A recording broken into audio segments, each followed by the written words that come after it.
Hey everyone, what is up? Today we are doing the Jeff the Killer look, also known as the Heath Ledger look if you ask my parents, because they don't know what they're talking about. So first we're going to take some glue and we're going to basically remove our eyebrows. You're going to want to cover these up really good. And here I just jump to the next way. So as you can see, I have them fully covered. You can actually watch the video in the link down below to see how to properly cover your eyebrows, unlike me who just kind of half-assed it because I was tired. Next, I'm taking a bit of cotton. This is a cotton ball and I'm unraveling it. This is going to be the outline for the mouth. Basically what this does is it creates a little bit of a kind of thicker barrier so you can paint under and make a dimension that is part of the illusion, I guess. You have to cover it really well in liquid latex, and this is me trying to unravel it again. As you can see, it looks really creepy and grotesque. Really worked out. I basically lined it up with the top of my lip where it starts going to my cupid's bow, and then made kind of a smile and lined it up with my bottom lip. You're going to want to do this on both sides, and I always smooth it while the liquid latex is still like dampish? I don't know, it's kind of hard to tell. Basically you smooth it before it dries, otherwise you will not be able to. So as you can see, next I'm taking some toilet paper and I'm sticking it to the still damp liquid latex, and I'm kind of blending it out. This is to create more of a slant so it blends a little bit easier into my face. So you do that all around as well. And this is white face paint. This is a watercolor one, which I didn't realize would be as thin. This was the first time me using it, but I still covered my face, and then I took a white grease paint and used it as more of a full coverage look.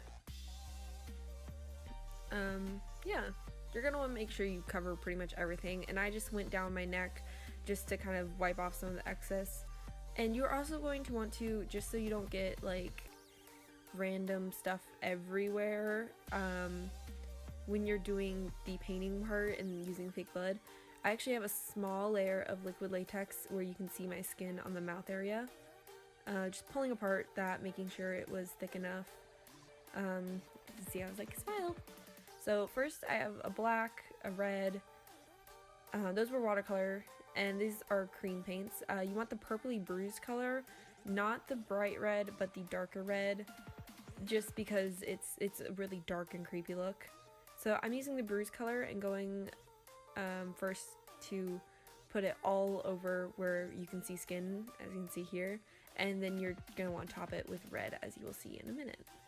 This is just to create a darker contrast to be kind of that creepy color, and I'm just very lightly covering everything right now, and I'm even going up into the crease as far as I can and smearing it in, and yeah, making it dark. As you can see, I used a few light layers. Then I take a red and I just basically go on top of that to give it more of that gory, bloody look that I was going for. And it's okay if you get some all around because you're adding fake blood to this anyways.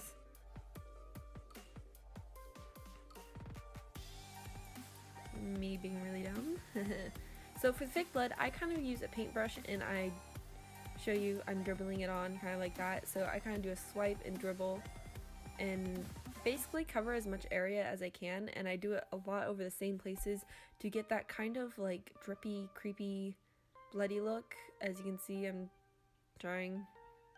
It got a little bit pulled up in some area, so I'm just smearing it around.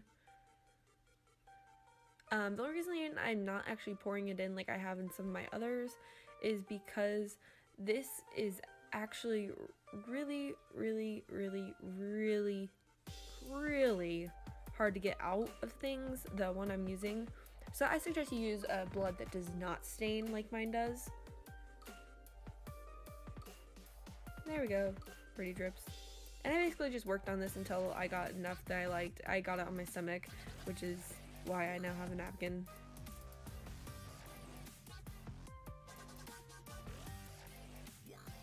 Excuse my dog's barking in a minute.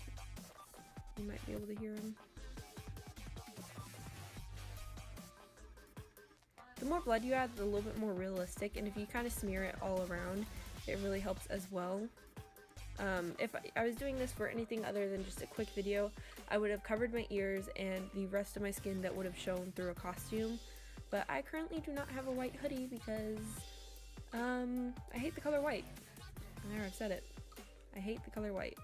So yeah, I just made it look really creepy, kind of dabbed up a little bit of the drippy blood so it wouldn't get everywhere, and then I just kind of made a little napkin as I finished up.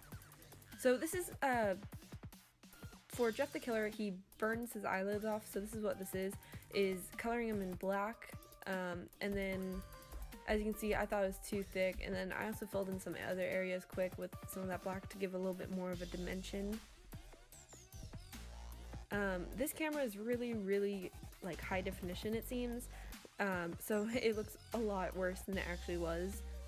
But next I'm taking some water, and as you can see, I'm just blending it kind of and making it so it's not as prominent, and then I wipe some off and just kind of smeared it all around, so then instead of having that weird, there we go.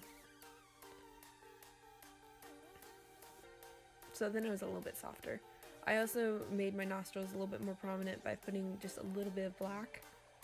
There we go.